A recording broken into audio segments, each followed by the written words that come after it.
This channel does not promote any violent, harmful, or illegal activities. All content provided by this channel is meant for an educational purpose only. আজকের অভিষেক বন্দ্যোপাধ্যায় অত্যন্ত matured একটা পরিণত রাজনীতিবিদ, এক দক্ষ সংগঠক। তো তিনি কি মমতা বন্দ্যোপাধ্যায়ের যোগ্য উত্তরসূরি হয়ে উঠেছেন? এটা দল ঠিক করবে। ও দলের একজন ডেডিকেটেড সোলজার, ছোট্টবেলা থেকে আমি তৈরি করেছি।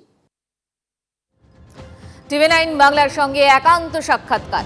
মমতা বন্দ্যোপাধ্যায় বলেছিলেন তিনি অভিষেক বন্দ্যোপাধ্যায়কে নিজের হাতে তৈরি করেছেন, কিন্তু 8 মাস পর মমতা বন্দ্যোপাধ্যায়ের জবাবে হঠাৎ কেন বদল? অভিষেক বন্দ্যোপাধ্যায় নীরব থেকে কি বোঝালেন নেত্রী? তার উত্তরসূরির প্রশ্নে কি জবাব তৃণমূলের দলনেত্রীর? এই আবহে সৌগত রায়ের মুখেও তো সেই অভিষেক বন্দ্যোপাধ্যায়ের নাম নেই। প্রশ্ন উঠেছে যে ঘাসফুলের বৃত্ত থেকে কি আইপ্যাকের এবার প্যাকআপ? মহুয়া মৈত্র, শান্তনু সেন, আরাবুলদের নিয়ে কেন অস্বস্তি বাড়ছে শাসক দলের? এই সব দিক খোঁজার চেষ্টা করব আজকের TV9 স্পেশালে। আজকের স্পেশাল উত্তরসূরির উত্তর আপনাদের সঙ্গে আমি মঞ্জিরা।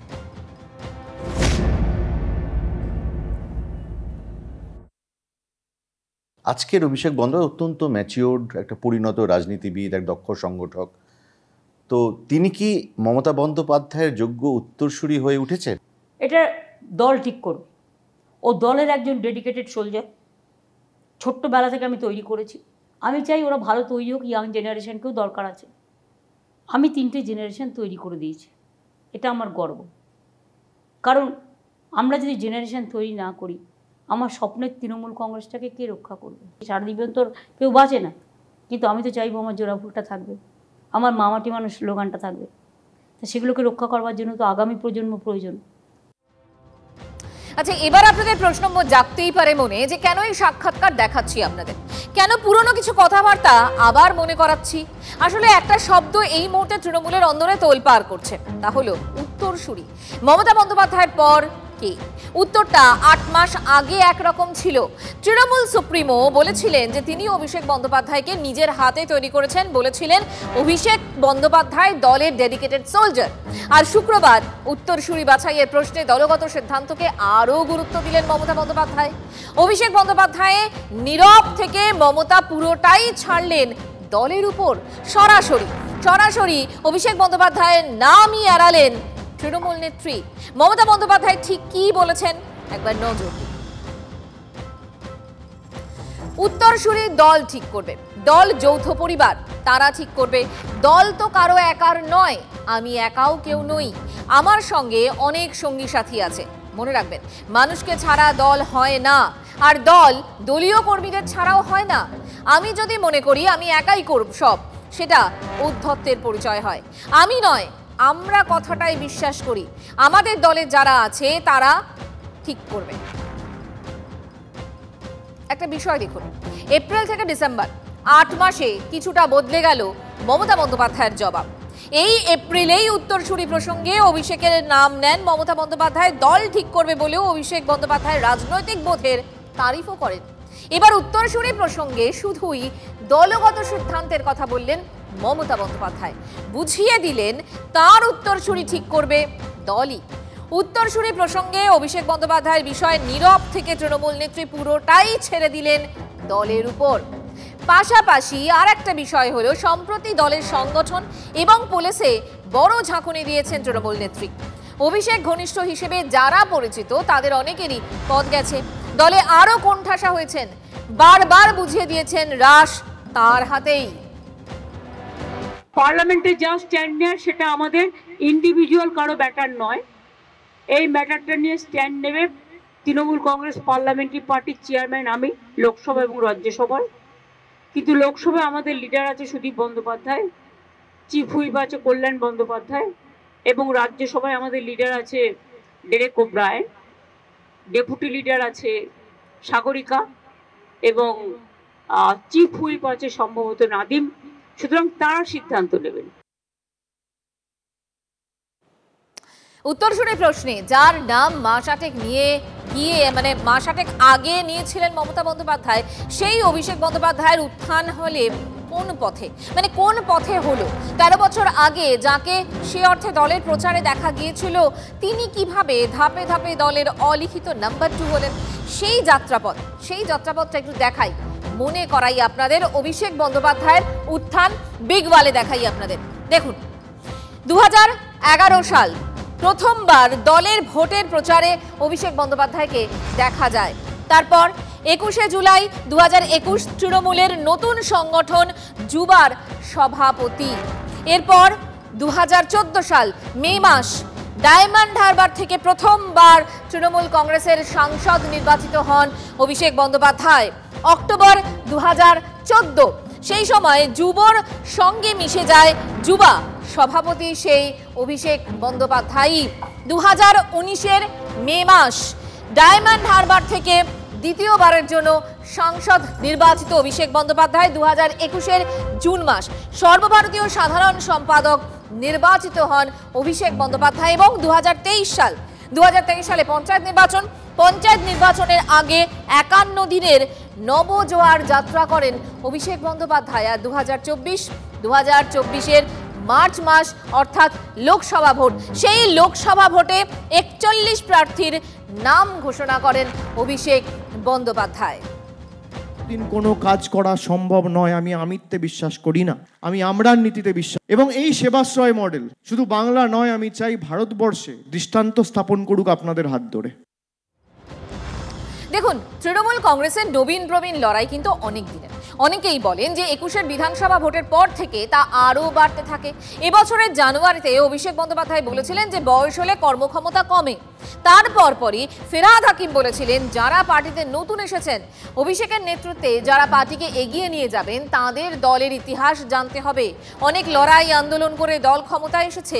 আমাদের নেত্রী মমতা বন্দ্যোপাধ্যায় সেই আন্দোলন করেছেন। আর দিন কয়েক আগে তৃণমূলের জাতীয় কর্মসমিতির বৈঠক, এবং সেখানে নবীনদের সংখ্যা বেড়ে যাওয়া নিয়ে, মানে সেটা তো দূরের কথা, উল্টে প্রবীণরাই গুরুত্ব পেলেন আরও একবার। 5 প্রবীণকে জাতীয় কর্মসমিতিতে আনাই শুধু নয়, দায়িত্ব বন্টনেও তাদের উপরে আস্থা রাখা হলো, বুঝিয়ে দিলেন দলের সুপ্রিমো। দিল্লির ক্ষেত্রে পার্টির সম্পর্কে বলবেন অভিষেক বন্দ্যোপাধ্যায়, ডেরেক ওব্রায়ান, কাকলি ঘোষদস্তিদার, কীর্তি আজাদ, সুস্মিতা দেব, সাগরিকা ঘোষ। নেতা যারা রয়েছেন তারা নিশ্চয়ই অন্যান্য বিষয়ে যারা অভিজ্ঞ, যারা নেতৃস্থানীয়, তারা বলবেন, কিন্তু যে যে জায়গাগুলো বলবেন সেটা বলে দেওয়া হয়েছিল। তার মানে কি এই যে এখানে তিনি সর্বভারতীয় সাধারণ সম্পাদক, তিনি অন্য কিছু বিষয় নিয়ে কথা বলতে পারবেন না? এটা তো তা নয়। চন্দ্রিমা ভট্টাচার্যের এই মন্তব্যের পর জল্পনা তৈরি হয়, তবে কি অভিষেক বন্দ্যোপাধ্যায়ের দায়িত্ব নির্দিষ্ট করে দেওয়া হলো? তৃণমূলের জাতীয় কর্মসমিতির বৈঠকের কয়েকদিন পর নিজের সংসদীয় এলাকায় চিকিৎসকদের নিয়ে বৈঠকও করলেন অভিষেক বন্দ্যোপাধ্যায়। সংগঠনের রদবদল এবং নতুন দায়িত্বপ্রাপ্তদের নিয়ে ইঙ্গিতপূর্ণ মন্তব্যও তো করেছিলেন অভিষেক বন্দ্যোপাধ্যায়। দল যদি মনে করেছে, দল শৃঙ্খলা রক্ষা কমিটি তৈরি করেছে, পার্লামেন্টের একটা আলাদা কমিটি তৈরি করেছে, পরিষদীয় দলে বিধানসভার জন্য একটা আলাদা কমিটি তৈরি করেছে, যাদের যোগ্য মনে করেছে তাদের জায়গা দিয়েছে। তারা কতটা যোগ্য, কতটা দক্ষ আগামী দিনে তাদেরকে প্রমাণ করতে হবে। আমি যখন যে দায়িত্ব পেয়েছি আমি আমার সামর্থ্য অনুযায়ী চেষ্টা করেছি, সম্মুখ সমরে লড়াই করেছি। দল যাদেরকে দায়িত্ব দিয়েছে আমি মনে করি দলের সিদ্ধান্ত শিরোধার্য। তারা কতটা দক্ষ, তারা কতটা পটু, তারা কতটা পরীক্ষিত, প্রমাণ তাদের করতে হবে। বেশ কিছুদিন ধরে দলের ভরকেন্দ্র বদল নিয়ে নানা জল্পনা চলতে থাকে। হুমায়ুন কবিরদের মতো কেউ কেউ আবার অভিষেক বন্দ্যোপাধ্যায়কে পুলিশ মন্ত্রী, উপমুখ্যমন্ত্রী করার দাবিও জানাতে থাকেন প্রকাশ্যে। মুখ খুলেছিলেন আর এক হুমায়ুন, অভিষেকের হয়ে ব্যাটিং করে ইঙ্গিতপূর্ণ মন্তব্য করেছিলেন অশোকনগরের বিধায়ক নারায়ণ গোস্বামী। তার মধ্যেই উত্তরসূরি বিতর্ক, আর সেখানে আবার সৌগত রায়ের মুখেও নেই অভিষেক বন্দ্যোপাধ্যায়ের নাম। সম্প্রতি বেশ কিছু বিষয়ে অভিষেক বন্দ্যোপাধ্যায়ের সওয়াল করতে দেখা গিয়েছিল দমদমে প্রবীণ তৃণমূল সাংসদকে, কিন্তু সেই সৌগত রায়ের গলায়ও তো এবার অন্য সুর।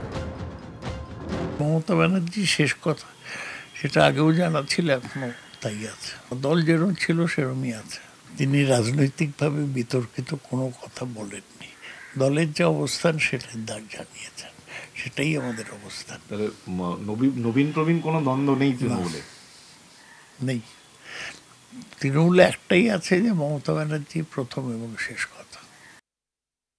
দলের উত্তরসূরির প্রশ্নে কেন অভিষেক বন্দ্যোপাধ্যায়ের নাম মুখে আনলেন না মমতা বন্দ্যোপাধ্যায়? তবে কি দ্বন্দ্বটা বেশ জোরালো?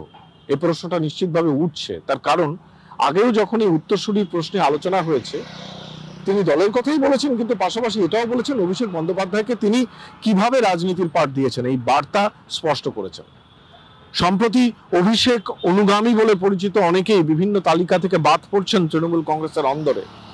সেখান থেকেই এই প্রশ্নটা উঠছে যে মমতা অভিষেক দ্বন্দ্বটা এবার কি বেশ জোরালো আকার ধারণ করেছে, নাকি আগের মতোই নির্দিষ্ট সময়ের ব্যবধানে এই সব সমস্যাই মিটে যাবে? অভিষেক বন্দ্যোপাধ্যায়ের নাম কেন নিলেন না মমতা বন্দ্যোপাধ্যায়ের উত্তরসূরি প্রশ্নে, তা নিয়ে কিন্তু আলোচনা, জল্পনা এবং চর্চা তুঙ্গে রাজনৈতিক মহলে। জল্পনা তো হবেই। দলের শীর্ষ নেতাদের কথার যদি এত বদল হয় তাহলে বিরোধীরা কেন চুপ করে থাকবে বলুন তো? শুনুন তারা কি বলছেন। তৃণমূল কংগ্রেস নামক যে রাজনৈতিক দলটা আছে, মানে অদূর ভবিষ্যতে এই রাজনৈতিক দলটা অন্য কোনো রাজনৈতিক দলের সঙ্গে মিশে যেতে পারে। তৃণমূল কংগ্রেস কতদিন দলটা নিজেরা রাখতে পারবে সেটাই সবচেয়ে বড় ব্যাপার। দল তৈরি করেছেন মমতা ব্যানার্জি, জন্মদাত্রী তিনি, 294টা কেন্দ্রের মুখ তিনি, তার দলের কে উত্তরাধিকারী হবে তিনি ঠিক করবেন, তার পরিবারের লোক হবে, এটা সকলের জানে। এটা নিয়ে আবার বিতর্ক, সেটা নিয়ে স্টেটমেন্ট। উনি ভাইপোর সঙ্গে আছেন কিন্তু আবার ভাইপোর সঙ্গে নেই, যেন লোকে এই আলাপ আলোচনাতেই থাকে। লোকের রুটি রুজি, জীবন জীবিকা, লেখাপড়া, 12টা বেরিয়ে যাচ্ছে বাংলা, এখান থেকে লোকের দৃষ্টি সরিয়ে দেওয়ার নানান প্রচেষ্টা। আর হয়তো ওনার গোড়াটা অনেকটাই নড়ে গেছে, এটা উনি বুঝতে পারছেন, ও গোড়া আর শক্ত করতে পারবেন না। রাজনৈতিক বিশ্লেষকরা বলছেন একটার পর একটা পদক্ষেপের মাধ্যমে তৃণমূল নেত্রী কর্মী সমর্থকদের বোঝাতে চেয়েছেন তিনি আসলে ভর কেন্দ্র। দলের মধ্যে পূর্ণ হ্রাস তাঁর। উত্তরসূরির বিষয়টিও বুঝিয়ে দিয়েছেন তিনি।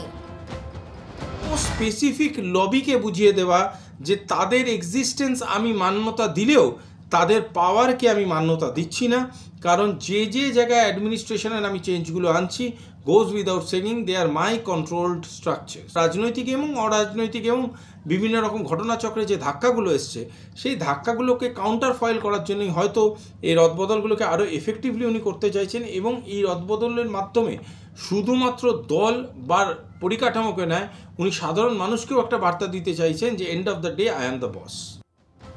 তবে শুধু তো উত্তরসূরি নয়, তৃণমূলের পরামর্শদাতা সংস্থা আইপ্যাকের ভবিষ্যৎ সেই নিয়েও তো জল্পনা রয়েছে। দিন কয়েক আগে তৃণমূলের পরিষদীয় দলের সঙ্গে কথা বলেন মমতা বন্দ্যোপাধ্যায়। সূত্রের খবর, বিধায়কদের উদ্দেশ্যে দলনেত্রী বলেছিলেন কি কোথায় কি প্যাক করলো তা নিয়ে ভাবার দরকার নেই। সূত্রের খবর, মমতা বন্দ্যোপাধ্যায় এও বলেন সংস্থার নাম করে ফোন করে কেউ যদি কোনো তথ্য চায় তা যেন বিধায়করা না নেন। যা জানানোর তাকে এবং রাজ্য সভাপতি সুব্রত বক্সিকে সরাসরি জানানোর পরামর্শ দিয়েছিলেন দলনেত্রী। আর এই প্যাক বলতে কোন ইঙ্গিত তা বুঝতে দেরি হয়নি দলের। কিন্তু কোন ঘটনার পর থেকে তৃণমূলের এবং আইপ্যাক অনেকটা কাছাকাছি এলো? কেনই বা তাদের সঙ্গে ভবিষ্যৎ এখন প্রশ্নের মুখে? বিগওয়ালে একবার বোঝানোর চেষ্টা করি আপনাদের আইপ্যাক আর তৃণমূল। দেখুন, 2019 সাল লোকসভা ভোটে জোড়া ফুলের ধাক্কা, এবং তখন প্রশান্ত কিশোরের সংস্থার সঙ্গে গাঁটছড়া বাঁধে তৃণমূল কংগ্রেস। দিদিকে বলো কর্মসূচি, কর্মীদের বাড়িতে নেতাদের রাত্রিবাস, এখান থেকে আমরা দেখতে পাই তাদের বিভিন্ন রকম প্রজেক্ট। 2021 সাল বিধানসভা ভোট, তৃণমূলের পরামর্শদাতা সেই আইপ্যাক। এরপর ফেব্রুয়ারি 2021 বাংলা নিজের মেয়েকেই চায়, এই স্লোগান দেখতে পাই আবারও আমরা। 2023 জানুয়ারি দিদির দূত আর দিদির সুরক্ষা কবচ কর্মসূচিও আইপ্যাকের পরামর্শ অনুযায়ী। 2023 মার্চ মাস, সেই সময় পঞ্চায়েত নির্বাচনেও নবজোয়ার যাত্রা, সেটারও পেছনে ছিল এই আইপ্যাক। এবং 2024 লোকসভা ভোট, তৃণমূলের পরামর্শদাতা হিসেবে কাজ করেও সেই আইপ্যাকই। গত লোকসভা ভোটের পর প্রথমে 4টি এবং পরে 6টি বিধানসভা কেন্দ্রে উপনির্বাচনের প্রচার কৌশলে কিন্তু সেভাবে পরামর্শদাতার ভূমিকা হিসেবে দেখা যায়নি এই আইপ্যাককে। তবে আইপ্যাকের সঙ্গে জুড়ে যাওয়ার পর তৃণমূলের কাজকর্ম বইতে থাকে নতুন খাতে, একটার পর একটা কর্মসূচি। নেতাদের গ্রামে গ্রামে পাঠানো, কর্মীদের বাড়ির খাবার খাওয়ার নির্দেশ, সকালে উঠে ওই এলাকায় দলের পতাকা তোলা, সমস্যা শুনে পার্টিকে সাপ্তাহিক ভিত্তিতে রিপোর্ট করা এবং প্রতিটি ক্ষেত্রে দিদি কথাটা বলা অপরিহার্য। রাজনৈতিক মহল এটাকে দেখেছিল রিপ্যাকেজিং অফ দিদি হিসেবে। এত কর্মসূচি, কিন্তু আমজনতা প্রশান্ত কিশোরকে দেখতে পাননি। একদিন কলকাতার একটি জায়গায় প্রশান্ত কিশোর তৃণমূল বিধায়কদের সঙ্গে আলাদা করে বসেন। সেদিন একগুচ্ছ পরামর্শ দেওয়া হয়। মেঠো জনতার সামনে বৈভব নয়, দামি গাড়ি ঘড়ি পরে যাওয়া যাবে না, জীবনযাত্রা এমন করতে হবে যাতে চোখে না পড়ে, দিদি ব্র্যান্ডকে নতুন করে ঝালিয়ে নিতে হবে। এটাই ছিল প্রশান্ত ম্যাজিক। তবে আইপ্যাকের মাঝে ছন্দ নষ্ট হয় পরেশ পালের জন্য। আইপ্যাকের এক কর্মীর নির্দেশ শুনে গালে চড় কষানোর কথা বলেছিলেন পরেশ, আর তারপর বিধায়ককে বুঝিয়ে দেওয়া হয় নিজের মতো কাজ করা যাবে না। 21-এর ঠিক আগে যখন ফল নিয়ে জল্পনা, তখন প্রশান্ত কিশোর টুইট করেছিলেন যে বিজেপি 2 অঙ্কে পৌঁছতে পারবে না। 21-এর ভোটে তার কথা মিলে যায়। ভোট কুশলী সংস্থার সঙ্গে এবার যেন তৃণমূলের সম্পর্কে অবনতির ইঙ্গিত। এই মুহূর্তে 200 জন যেখানে কাজ করছে। এসবের মধ্যে এদিন ঋতব্রত বন্দ্যোপাধ্যায়কে রাজ্যসভায় তৃণমূলের টিকিট দেওয়ার কথা জানায় তৃণমূল। তারপরে প্রার্থী হওয়ার জন্য ঋতব্রত বন্দ্যোপাধ্যায়কে অভিনন্দন আইপ্যাক কর্তা প্রতীকের। তবে সাম্প্রতিক সময়ে প্রথা ভেঙে আইপ্যাকের তরফে কোনো প্রার্থীকে এভাবে অভিনন্দন জানানো বেনজির। প্রশ্ন উঠেছে, এবার কোন পথে এগোবে তৃণমূল আইপ্যাক সম্পর্ক? কি বলছেন রাজনৈতিক বিশ্লেষকরা? উনি মনে করছেন যে কোনো একটি সংস্থাকে আমার ব্যবহার করতে বা কোনো একটি সংস্থাকে আমাকে সাথে নিয়ে চলার থেকেও বড় কথা সেই সংস্থা কতটা তার ডিসিপ্লিনের আয়তায় কাজ করছে। এবং হয়তো আজকে ডেটা থেকে শুরু করে তাদের কাছে এমন বহু তথ্য আছে, স্ট্র্যাটেজিক তথ্য আছে, যেই তথ্যগুলো তাদের আগামী জীবনের জন্য বা তৃণমূলের আগামী পথ চলার জন্য ভীষণভাবে ইম্পর্টেন্ট। অল্টারনেট স্ট্রাকচার তৈরি করার চেষ্টা করছেন, যেই অল্টারনেট স্ট্রাকচারটা সেলফ ডিপেন্ডেন্ট। কোনো অর্গানাইজেশনাল ডিপেন্ডেন্সি থাকলে সেটা তৃণমূলের মানুষের দ্বারাই, তৃণমূলের নেতাদের দ্বারাই সেটা যেন ডিপেন্ডেন্ট হয়, কোনো বেসরকারি সংস্থার দ্বারা সেটা ডিপেন্ডেন্ট না হোক। ইদানিংকালে তৃণমূল কংগ্রেসে আরও একটা অস্বস্তি দেখা গেল মহুয়া মৈত্রকে নিয়ে। তাকে নিয়ে বেজায় অখুশি তার নিজেরই জেলার লোকজন। কৃষ্ণনগর সাংগঠনিক জেলা তৃণমূলের সভানেত্রীর পদে যাকে খুশি বসান, সূত্রের দাবি ঠিক এই ভাষাতেই নদিয়ার 6 তৃণমূল বিধায়ক চিঠি দিয়েছেন তৃণমূলের শীর্ষ নেতৃত্বকে। মহুয়ার বিরুদ্ধে সমান্তরাল সংগঠন চালানোর অভিযোগ রয়েছে, এমনটাই সূত্রের দাবি। মহুয়া মৈত্র কৃষ্ণনগর লোকসভার 2 বারের নির্বাচিত তৃণমূল সাংসদ। লোকসভার অন্দরে তার ঝাঁঝালো বক্তব্য রাজনৈতিক মহলে চর্চিত। আবার উৎকোচের বিনিময়ে রীতিমতো লোকসভায় আদানি সম্পর্কে প্রশ্ন করার অভিযোগও বিতর্কিত মহুয়া, যার জেরে গত বছর লোকসভার সাংসদ পদ খারিজও হয় তার। তবে বিতর্কের ঝড় উঠলেও আগাগোড়া মহুয়ার পাশেই থেকেছে তৃণমূল নেতৃত্ব। গত বছর কৃষ্ণনগর সাংগঠনিক জেলার সভানেত্রী করা হয় তাকে, পান লোকসভা ভোটের টিকিট, জিতেও যান তিনি। এবার তার ভূমিকায় লোকসভা কেন্দ্র এবং পাশের লোকসভা কেন্দ্রের বিধায়করা কিন্তু দাঁড়াচ্ছেন না, তার ভূমিকা নিয়ে প্রশ্ন তুলছেন। সেই তালিকায় রয়েছেন নাকাশিপাড়ার বিধায়ক কল্লোল খাঁ, চাপড়ার তৃণমূল বিধায়ক রুকবানুর রহমান, কৃষ্ণনগর উত্তরের বিধায়ক উজ্জ্বল বিশ্বাস, করিমপুরের বিমলেন্দু সিনহা রায়, আরও 2 বিধায়ক। অর্থাৎ যতই তৃণমূল সুপ্রিমো বার্তা দিন না কেন যে তার হাতেই দলের রাশ রয়েছে, একটা ডামাডোল কোথাও রয়েছেই। আর তার পাশাপাশি উত্তরসূরির প্রশ্ন, সেটাও তো থেকে গেল। উত্তর অবশ্যই সময় দেবে। আপাতত আমি বিদায় নিচ্ছি। স্পেশাল 9 এ পর্যন্তই। আবার দেখা হবে আগামী সোমবার। সঙ্গে থাকুন।